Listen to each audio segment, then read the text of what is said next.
Hello students, कैसे हैं आप सब लोग। क्या आप लोग नीट एग्जाम की प्रिपरेशन करना चाहते हैं और सोच रहे हैं कि आखिरकार हम लोगों को किस तरीके से पढ़ाई करनी चाहिए, आखिरकार पढ़ाई का क्या पैटर्न होना चाहिए, क्या हमारे पास बेस्ट बुक होनी चाहिए, आखिरकार कितने घंटे हमें पढ़ना चाहिए और वीक सब्जेक्ट को हमें कैसे स्ट्रॉन्ग बनाना चाहिए, किस तरीके से हमारी पढ़ाई की पूरी रणनीति होनी चाहिए, ये आप लोगों के मन में अगर सवाल चल रहे हैं तो आप बिल्कुल सही वीडियो पर आए हैं, क्योंकि इस वीडियो के माध्यम से मैं आप लोगों के लिए पूरे के पूरे 9 ऐसे टिप्स बताने वाला हूं जिन टिप्स को अगर आप फॉलो करते हैं तो बड़े आराम से आप 2025 मतलब 2025 में जो नीट एग्जाम होने वाला है उसे आप बड़े ही प्यार से क्रैक कर सकते हैं। और आप लोगों को बता दें, नीट एग्जाम की ये जो मैं टिप्स या ट्रिक्स जो बताने वाला हूं ये 100% वर्किंग काम करती हैं और इन टिप्स को वो हर एक स्टूडेंट फॉलो करता है जो नीट एग्जाम को क्रैक कर चुके हैं। ठीक है, तो आप लोगों को ये वीडियो जरूर देखनी चाहिए जिससे कि आप लोगों को एक छोटी सी वीडियो में पूरी कंप्लीट इंफॉर्मेशन मिल सके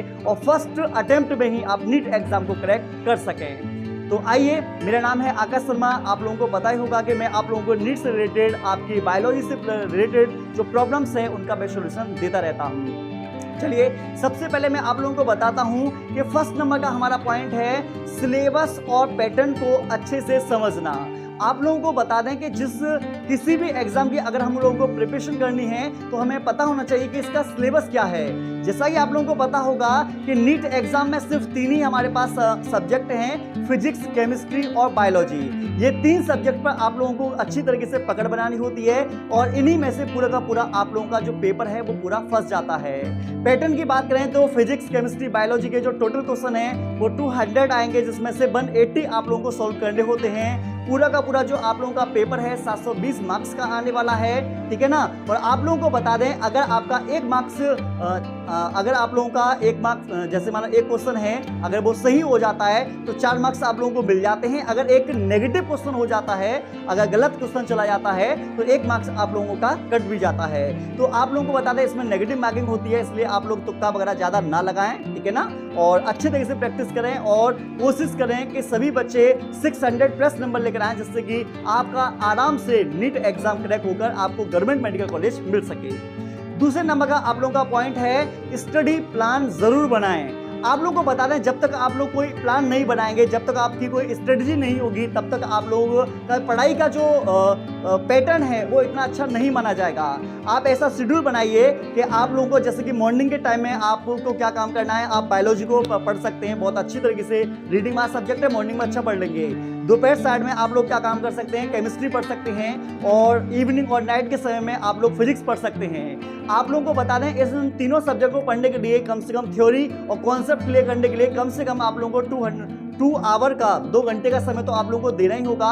उसके साथ साथ में 1 घंटे की आप लोगों को प्रैक्टिस या फिर आप इसमें कोई क्वेश्चन वगैरह लगा सकते हैं। ठीक है, जिससे कि आप लोगों के क्वेश्चन भी चलते रहे चैप्टर वाइज या टॉपिक वाइज और आप लोगों की थ्योरी भी चलती रहे, जिससे कि आप लोगों को कोई प्रॉब्लम्स ना आए। ठीक है ना। तीसरे नंबर का आप लोगों का पॉइंट है सही स्टडी मटेरियल का चयन करना।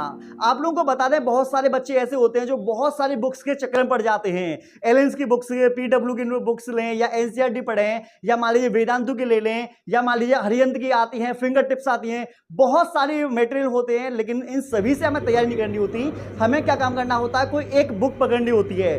प्राथमिकता आप लोगों को एनसीईआरटी को देनी है। एनसीईआरटी जब आप लोगों की कवर हो जाती है उसके बाद में आप लोग साइड बुक ले सकते हैं। साइड बुक के लिए मेरे हिसाब से आप लोगों की फिंगर टिप्स सबसे बेस्ट है। ठीक है ना। और ऑब्जेक्टिव क्वेश्चन को सॉल्व करने के लिए तो इस चीज को आप कर सकते हैं, कोई दिक्कत वाली बात नहीं होगी। चौथे नंबर का पॉइंट है आप लोगों का डेली रिवीजन करना। आप लोगों को बता दें, आप कितने भी बड़े इंटेलिजेंट क्यों ना सही या कोई व्यक्ति कितना वीक क्यों ना सही, सभी बच्चे को क्या करना चाहिए, डेली रिवीजन करना चाहिए। अगर कोई वीक बच्चा भी है और डेली रिवीजन करता है तो यकीन मानिए उसका जो माइंड है वो भी धीरे धीरे करके इंप्रूव हो जाएगा और वो भी लंबे समय तक चीजों को याद कर सकेगा। तो आपको क्या काम करना है, रिवीजन की पावर को समझिए। अगर आपको कोई चीज याद करनी है, कोई एग्जाम क्रैक करना है, तो किसी भी सब्जेक्ट को जो आप लोग पढ़ रहे हैं उसका बार बार रिवीजन आप लगातार करते रहिएगा। ठीक है। 5वें नंबर का पॉइंट है मॉक टेस्ट जरूर सॉल्व करना। मॉक टेस्ट जब आप लोग सॉल्व करेंगे तो आपको पता चल जाएगा कि आखिरकार आप लोगों का फिजिक्स, केमिस्ट्री, बायोलॉजी में से कौन सा ऐसा सब्जेक्ट है जो स्ट्रॉन्ग है, कौन सा ऐसा सब्जेक्ट है जो वीक है, ये भी आप लोगों को पता चल जाएगा कि मॉक टेस्ट में कि क्वेश्चंस किस टाइप के पूछे जाते हैं, क्वेश्चंस को कितने समय में आप लोग कर पा रहे हैं, क्वेश्चंस करने का जो तरीका आप लोगों का क्या है वो क्या है। तो ये सारी चीजें आप लोग तभी कर पाएंगे जब आप मॉक टेस्ट लगाएंगे। तो मॉक टेस्ट आप लोगों को लगातार लगाते रहना और बीच बीच में आप लोग प्रीवियस ईयर के क्वेश्चन भी सॉल्व करते रहना, जिससे आपको एक आइडिया लग जाए कि आखिरकार नीट एग्जाम में क्वेश्चंस इस टाइप के पूछे जाते हैं और आप लोगों की तैयारी जो हो रही है वो वहां तक टच कर पा रहे हैं या नहीं कर पा रहे हैं, ये भी आप लोगों को पता चल जाना चाहिए। ठीक है, छठे नंबर का पॉइंट है टाइम मैनेजमेंट। आप लोगों को यह बात जानकर हैरानी रहेगी कि पेपर में बहुत सारे क्वेश्चन ऐसे होते हैं जो आप लोगों से छूट जाते हैं, वो भी किस वजह से कि आप लोगों को टाइम मैनेजमेंट नहीं कर पाते, जिसके कारण क्या होता है कि आपकी जो रैंक है वो बहुत ज्यादा गिर जाती है। तो आपको क्या काम करना है, पेपर से पहले उस हिसाब से अपनी प्रैक्टिस करके लेकर चलना है कि 3 घंटे के अंदर आप लोगों के सारे क्वेश्चन हो जाएं और एक बार आप लोग चेक करने के लिए भी आप लोगों के लिए समय मिल जाना चाहिए। ठीक है, अगले नंबर का पॉइंट है जो 7वें नंबर का पॉइंट है वीक सब्जेक्ट पर ज्यादा ध्यान देना। देखो आप लोगों को बताना है फिजिक्स केमिस्ट्री बायोलॉजी सब लोगों की स्ट्रांग नहीं होती, किसी की केमिस्ट्री अच्छी होती है, किसी की बायोलॉजी अच्छी होती है, किसी की फिजिक्स या केमिस्ट्री अच्छी होती है। मेरा कहने का मतलब है कि कोई ना कोई सब्जेक्ट ऐसा होता है जो आपका अच्छा होता है, कोई सब्जेक्ट ऐसा होता है जो वीक होता है। जो आप लोगों का वीक सब्जेक्ट है उसके लिए आप लोगों को क्या काम करना होगा, आप लोगों को अपने टीचर के पास जाकर उसको स्ट्रॉन्ग करना होगा। आपको यूट्यूब की हेल्प लेना चाहो तो यूट्यूब की हेल्प ले सकते हैं, या मान लो बुक्स हेल्प लेना चाहते हो तो बुक्स को और अच्छे तरीके से रीड आप कर सकते हैं और अच्छे तरीके से समझकर आप उसमें और स्ट्रॉन्ग अपने सब्जेक्ट को बना सकते हैं। ठीक है, 8वें नंबर का पॉइंट है स्वस्थ जीवन शैली को अपनाना, क्योंकि आप लोगों को बता दें हमारे अरस्तु साहब ने कहा था स्वस्थ शरीर के अंदर ही स्वस्थ मस्तिष्क निवास करता है। अगर हमारा शरीर स्वस्थ होगा तो हमारा बुद्धि अच्छे तरीके से काम करेगी, जब हमारा दिमाग अच्छे तरीके से काम करेगा तो हमारा कोई सा भी एग्जाम क्यों ना सही हम उसे अच्छे तरीके से पढ़ाई में भी मन लगेगा, अच्छे तरीके से क्रैक भी कर पाएंगे और जो हम पढ़ भी रहे हैं वो भी लंबे समय तक याद कर पाएंगे। ठीक है ना, आपको बता दें आप लोगों को खान पान पर ध्यान देना चाहिए, आपको फलों को, सब्जियों को, जूस पर ज्यादा ध्यान देना है, फास्ट फूड पर इतना ज्यादा ध्यान नहीं देना क्योंकि आपकी स्वास्थ्य जो है वो बेकार कर सकती है। आप लोग 7 से लेकर 8 घंटे आराम से नींद ले सकते हैं, क्योंकि अगर आप लोगों ने प्रॉपर नींद नहीं ली तो आपके दिमाग में कभी कभी ऐसा भी हो जाता है कि सर में दर्द हो जाता है, नींद पूरी ना होने के कारण पढ़ाई में मन नहीं लगता, अगर हम कोई चीज पढ़ भी रहे हैं तो वो याद नहीं हो पाती है। ठीक है, और आप कोशिश करें कि मॉर्निंग के टाइम में कम से कम 20 मिनट से लेकर आधे घंटे तक आप लोगों को क्या काम करना है, आप हल्की फुल्की एक्सरसाइज भी किया करें या व्यायाम कर लिया करें, जिससे कि आपकी बॉडी और आपका माइंड जो है वो पूरी तरीके से हेल्दी रह सके। आप लोगों को बता दें इधर की साइड में लाइट नहीं आ रही है, आप लोग देख रहे हैं, फिर भी मैं आप लोगों के लिए मेहनत के साथ इतनी अच्छी वीडियो बना रहा हूं, तो इस मेहनत के लिए एक लाइक तो जरूर बनता है। और आप लोगों को बताना वीडियो में कौन सा पॉइंट आपको सबसे बेस्ट लगा, इस वीडियो की जो कोई खासियत बात हो तो उसे आप जरूर बताना।